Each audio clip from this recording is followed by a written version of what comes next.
A continuación, Petróleo y Desarrollo.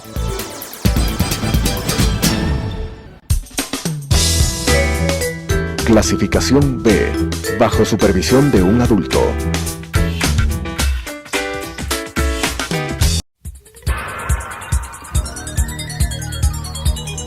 Las opiniones vertidas en este espacio por la producción y dirección del programa son de exclusiva responsabilidad de sus autores y de quienes intervienen en ellos.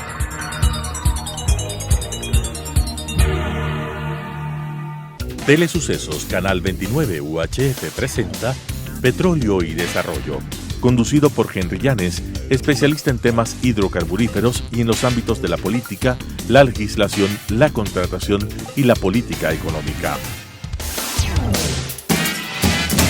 Petróleo y Desarrollo.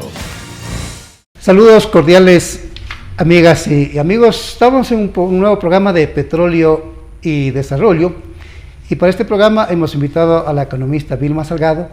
Ella ha sido funcionaria del Banco Central, estudiosa, investigadora de la parte económica, de la parte tributaria, ha publicado libros también en esa materia y es una exministra de Economía y Finanzas. Y con ella vamos a tratar la reforma tributaria. Bienvenida, estimada economista, un gusto que esté con nosotros. Le quiero consultar a usted dos criterios muy importantes, ¿no? El uno, ¿cuál es su criterio respecto de la reforma tributaria que acaba de publicarse por el Ministerio de la Ley, en vista de que la Asamblea, lamentablemente, de manera irresponsable, dejaron que pase esta reforma a través del Ministerio de la Ley, y por supuesto ella tiene que asumir, la Asamblea, esta responsabilidad, empezando por la señora Guadalupe Llori Abarca, presidenta de la Asamblea Nacional.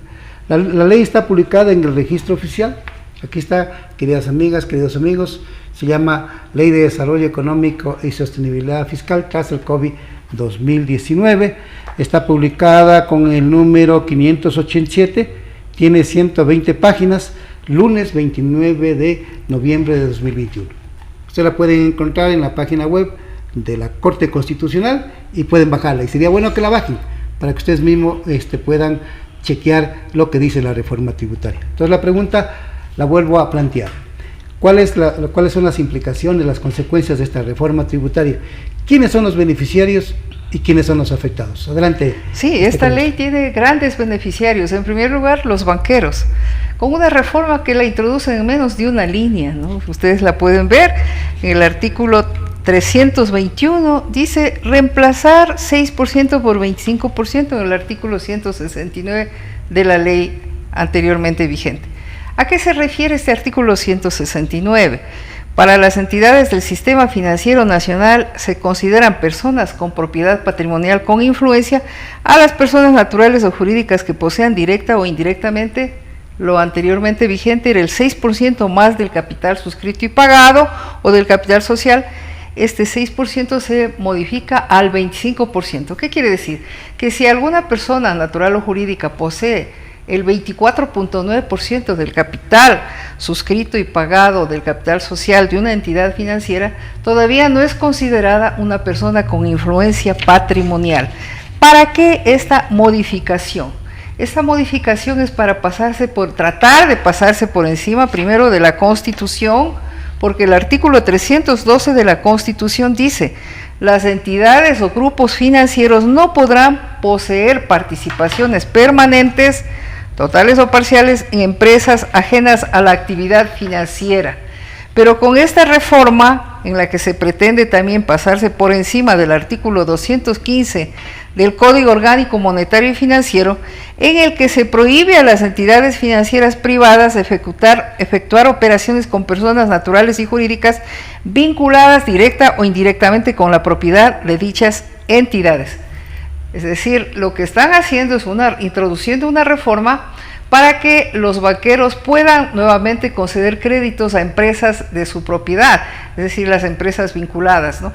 Empresas que, de acuerdo, como ustedes recordarán, en la crisis del 99, estas empresas fueron en donde se concentró el crédito de los bancos que quebraron, Cuando los bancos quebraron los bancos, pero no los banqueros, porque los banqueros se quedaron con la propiedad de las empresas vinculadas en donde habían concentrado el crédito concedido con los ahorros de los depositantes y nunca pagaron esas deudas. Entonces ahora pretenden nuevamente tener la posibilidad de concentrar el crédito en empresas de su propiedad, que sean además distintas al sector financiero, que es lo que está además prohibido por la Constitución. Estos sectores vinculados, propietarios de bancos, ¿no? Con la reforma que se hizo a partir de la crisis del 99, donde hubo gente que murió, así es, hubo gente que salió del país, hubo gente que perdió mucho dinero, perdió su patrimonio que estaba ahorrado en los bancos, ¿no? Y una de las causas principales de esa quiebra es porque estaba concentrado los créditos en los mismos propietarios de los bancos, ¿no? Entonces, por eso llamó a eso créditos vinculados. Entonces, se hizo una reforma en la ley de instituciones financieras y se redujo. No se eliminó al 100%, pero quedó al 6%, ¿no? Así es. Al 6%, pero ahora es al 25%. Ahora lo cambian al 25%, con lo cual abren la puerta nuevamente para los autopréstamos, ¿no? Violando la Constitución. Aquí sería importante que la Corte Constitucional ponga atención a esta reforma, porque esta reforma es inconstitucional. ¿Qué artículo está violando este artículo? El artículo 312 de la Constitución, que dice... ¿El artículo de la ley? El artículo de la ley es el 215, prohibición de operaciones con 215. Vinculados. ¿Ya? Esos dos artículos. Pero el artículo 215 ya no lo estarían violando en la medida en que cambian el porcentaje para ser considerados vinculados. Si alguien tiene el 24.9, todavía no es vinculado, no ha llegado al 25%. Y esa es la trampa, ¿no? Claro, esa es la trampa. Bueno, ese es un beneficio para ellos en el ámbito financiero. ¿Cuál otro punto sería? Otro punto que es beneficioso para los banqueros es en el que se establece en la disposición transitoria séptima, se dice que los recursos que se recauden por esta contribución especial, ¿no es cierto?, al patrimonio, dice exactamente, los recursos que se recauden por concepto de las contribuciones temporales para el impulso económico post-COVID-19 no deberán ser consideradas como ingresos permanentes, por lo tanto no son objeto de preasignación alguna. No son ingresos permanentes, quiere decir que no van a ingresar al presupuesto general del Estado y no van en consecuencia a servir para atender las necesidades de educación, de salud, de seguridad de la población, sino que pasarían directamente a la Reserva Monetaria Internacional, que ya fue privatizada por la ley mal llamada de defensa de la dolarización. Es decir, en esa ley se prohíbe que el Estado, que el Banco Central conceda ningún préstamo a ninguna entidad pública, ni siquiera en caso de una catástrofe o una situación tan grave como la que estamos enfrentando los ecuatorianos de la pandemia. Esa reserva internacional, en cambio, puede ser prestada sin ningún límite y sin ninguna obligación de mantenerla, esos créditos dentro del país, a las instituciones financieras privadas. Es decir, entonces, todo lo que va a la Reserva Monetaria Internacional queda en beneficio del sector financiero bancario. Y por esa razón es que esto beneficia a la banca. En el Ecuador es clásico y típico movernos en estos extremos, ¿no? En el caso del señor Correa tenía todo el control de la Reserva Monetaria, ¿no es cierto? Y estaba a su disposición, en otras palabras, ¿no? Que podía el Estado llevar todos sus recursos. Yo he escuchado a algunos economistas, no, porque esos recursos sí son productivos.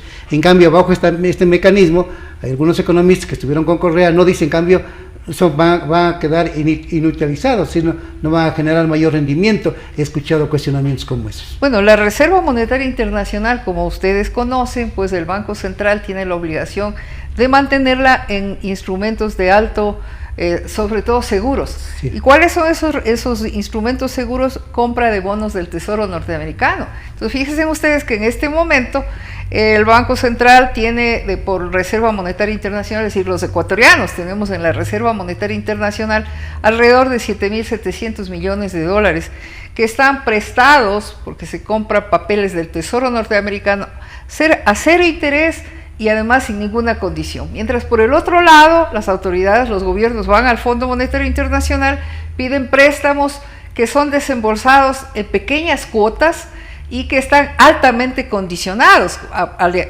por ejemplo, a estas políticas, ¿no? Esta ley es parte de los acuerdos con el Fondo Monetario Internacional, que como estamos viendo beneficia a los banqueros y beneficia al Departamento del Tesoro norteamericano al aumentar la reserva monetaria internacional, pero perjudica al conjunto del pueblo ecuatoriano porque las necesidades urgentes que tenemos no son atendidas.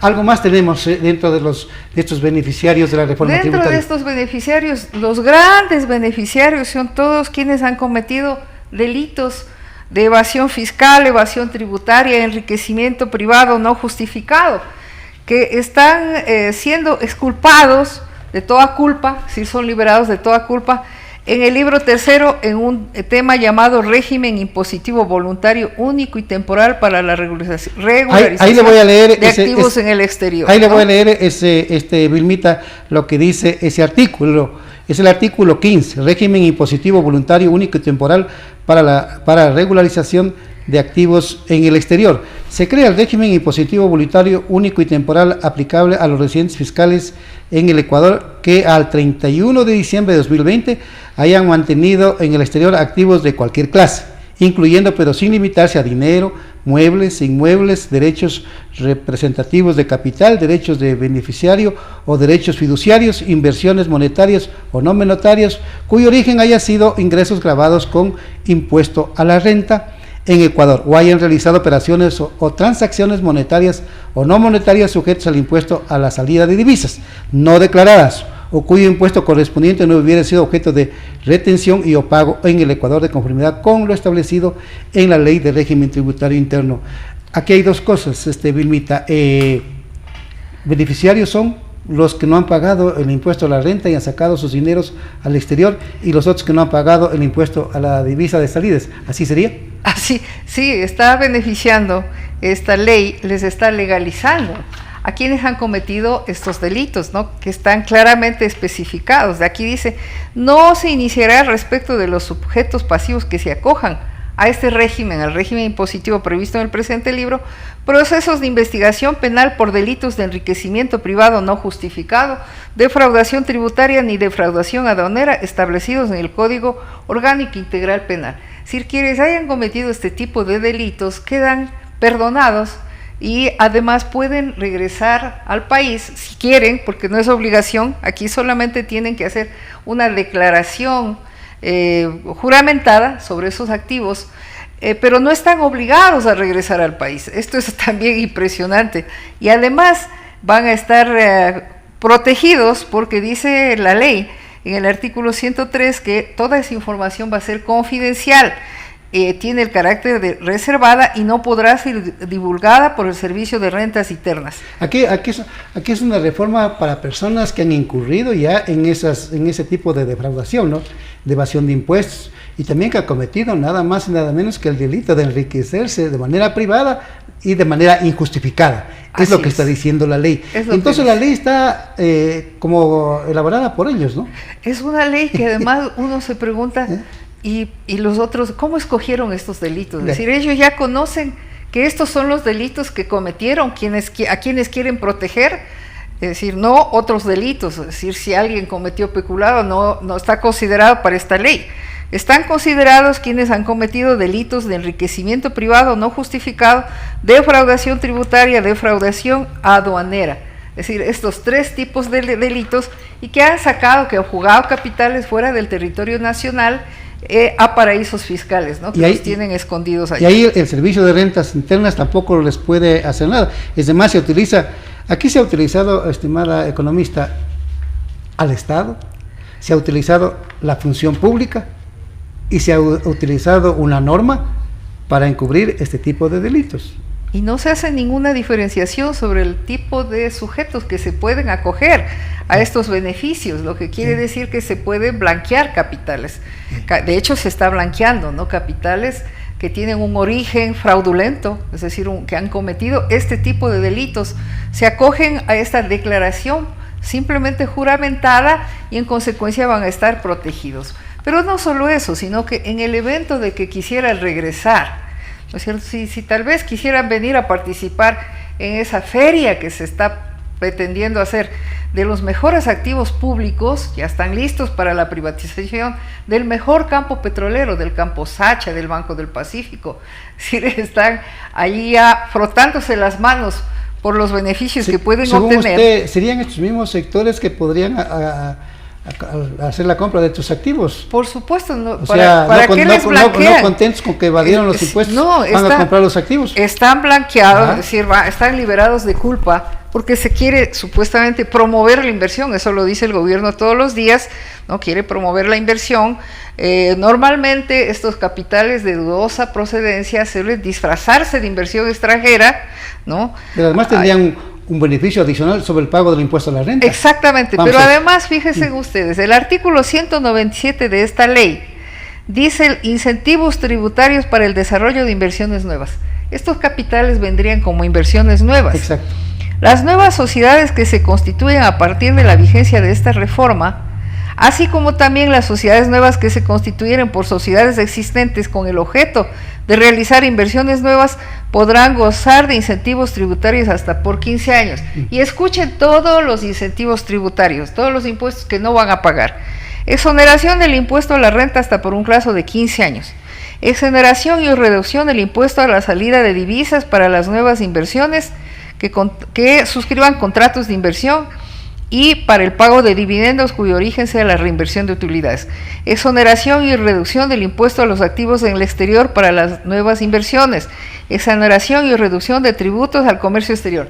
Es decir, ni siquiera van a pagar impuestos y por 15 años. Es decir, varios gobiernos en adelante no van a poder cambiar este tratamiento a estas empresas porque el actual gobierno mismo ya regresó al Centro Internacional de Arreglo de Diferencias, el CIADI, en donde las empresas pueden quejarse, seguir juicios, lo hacen en contra de los estados cuando cambian las reglas que les perjudican, ¿no es cierto?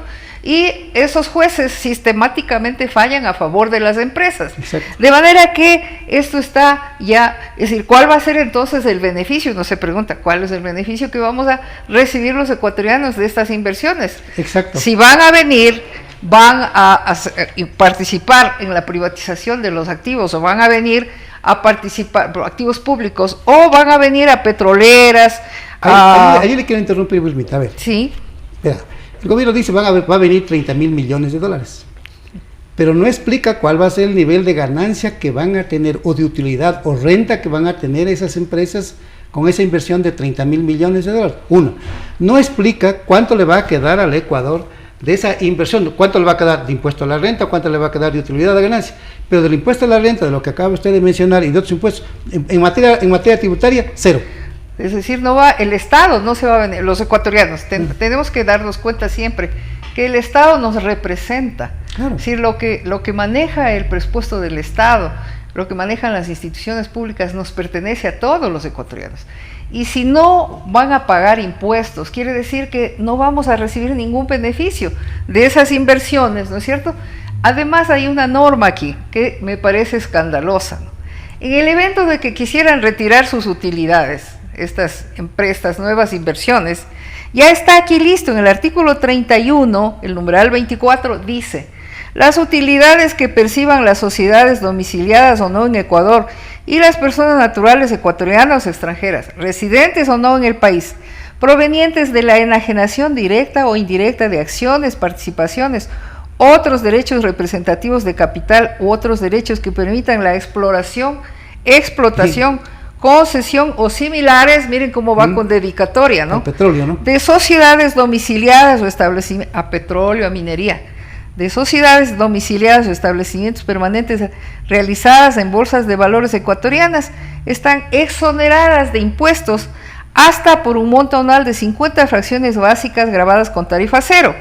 Eso es, están exoneradas de impuestos hasta por el monto de $560,600. Es decir, si tienen utilidades por más de $500,000, están exoneradas, no van a pagar ningún impuesto. Y si sobrepasa ese nivel de utilidades, van a pagar apenas el 10%. Quiero que noten estos tratamientos tan favorables direccionados, a este capital, completamente direccionado, ¿no es cierto?, a estas nuevas inversiones, entre comillas, que no van a dejar ningún beneficio para el Estado ni para el pueblo ecuatoriano. ¿Y qué le queda al país? Exactamente, no le queda más que la destrucción ambiental. ambiental en el caso de las mineras, y en el caso del petróleo, pues es un recurso no renovable que van simplemente a obtener los beneficios y al país no le va a quedar ningún beneficio. Déjenme hacer la siguiente reflexión sobre esto. Mire, el fisco requiere recursos para financiar su presupuesto. De las 5 funciones del Estado, ejecutiva, legislativa, judicial, de transparencia y electoral, el fisco requiere plata para sostener los sueldos y los costos operativos de la administración pública, de Fuerzas Armadas, de la policía, de los jueces, también de la diplomacia, ¿no? Y si no tiene los recursos, ¿de dónde? Pues entonces, ¿cómo va a seguir financiando al presupuesto? ¿Qué? ¿Quieren endeudarlo más al Ecuador? ¿Quieren subir impuestos a los sectores sociales, a la clase media, que es la que está afectada? Yo diría que ese es este capítulo de los afectados, más bien dejémoslo para el otro, querida Vilma, no lo digamos ahora. Solo centrémonos en los beneficiarios. Entonces, querida economista, usted que ha sido ministra de Economía y Finanzas, si le ponen una ley de esta naturaleza, ¿de dónde tiene recursos? Porque mire, en el caso del sector minero, el ministro actual de Energía y Recursos Naturales No Renovables dice que las mineras van a exportar $1.500 millones en el año 2021, pero que al Ecuador le va a quedar 45 millones de impuestos. ¿Ese tipo de inversiones hay que seguir haciendo en el Ecuador? Pero ¿por qué le va a quedar los 45 millones de impuestos si es que aquí les están exonerando de todo tipo de impuestos? Antes de esta ley. Antes de esta ley. Para esta 21. Ya. Pues al Ecuador no le conviene ese tipo de inversiones, porque lo único que vienen son una especie de saqueadores, vienen es un retorno a la época de la colonia. Exacto. En la que venían, saqueaban los minerales y se iban, ¿no es cierto? Y se llevaban todos esos recursos. Así los van a llevar como Haití. Y acá quedaba simplemente pues un Estado que está siendo empobrecido, es decir, el Estado no va a contar, como usted lo dice, Henry, con los recursos para atender las necesidades de educación, de salud, de seguridad, con los problemas gravísimos que estamos viviendo, para crédito, lo fatal de todo lo que ha sucedido últimamente, ¿no? En esta misma línea de los beneficiarios. En esta misma línea de los beneficiarios se incluyen también quienes no han pagado el impuesto a la renta a tiempo, y aquí se hace una discriminación con las empresas que pagan puntualmente sus impuestos. Sí. Es decir, porque las empresas hacen un esfuerzo, pagan sus impuestos, pero las que se benefician son las incumplidas, ¿no? Nuevamente, aquí hay en el artículo, en la disposición transitoria octava, hay remisiones de intereses, multas y recargos. ¿Se han acostumbrado a eso? Se han acostumbrado, no pagan los impuestos a tiempo y luego pues presionan o negocian para que se les perdonen los intereses, multas, lo que quiere decir que se benefician obtienen beneficios enormes, porque en la declaración les falta pedir remisión de los intereses. Fíjense ustedes que en la exposición de motivos se dice en esta ley, según el Servicio de Rentas Internas, al 31 de agosto del 2021, escuchen la cifra, existen 4.925 millones capital más intereses y recargo en diversos procedimientos de impugnación que están pendientes de recaudación. De estos, 2.905 millones corresponden al capital de la obligación, 2.905 millones, lo que quiere decir que más de 2.000 millones es el potencial beneficio por la remisión de intereses, multas y recargos. Y por otro lado, por impuestos. Resulta que esta ley, que castiga mucho a la clase media y a las empresas que cumplen a tiempo con el pago de sus impuestos, va a recaudar, esperan recaudar 1.900 millones, pero las remisiones para los incumplidos potencialmente pueden ascender a más de 1.900 millones, a 2.000 millones de dólares. Imagínense. Entonces, ¿a quién beneficia entonces esta ley? Beneficia a banqueros, beneficia a quienes no pagan los impuestos a tiempo, beneficia a los que han cometido delitos de defraudación tributaria, defraudación aduanera, enriquecimiento ilícito no justificado, porque quedan exculpados y pues aquí se les concede todo tipo de beneficios si es que deciden regresar al Ecuador para aparecer como inversiones nuevas. En vez de aplicar la ley, más bien los benefician. Vilmita, quedemos ahí, muchas gracias. Con todo gusto. Una ley direccionada para beneficiar a los deshonestos, ¿no? Así es. A grupos privilegiados que se han beneficiado de la riqueza de este país y que se van a seguir beneficiando. más de 2.000 millones, digo usted, lo que usted dice en remisión de multas, recargos, también están intereses, ¿no? Claro, intereses, multas y recargos. Si no paga por 2.000 millones, si no pagan impuestos por 2.900 millones, que es el capital, no pagaron a tiempo esos impuestos.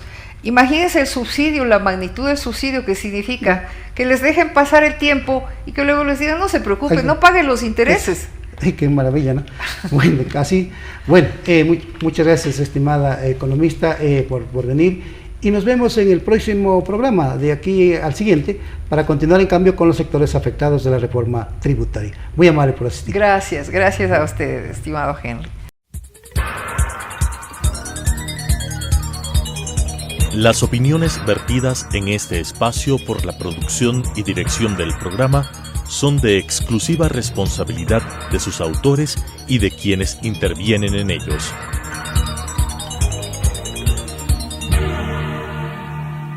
Telesucesos Canal 29 UHF presentó Petróleo y Desarrollo, conducido por Henry Llanes, especialista en temas hidrocarburíferos y en los ámbitos de la política, la legislación, la contratación y la política económica. Petróleo y Desarrollo.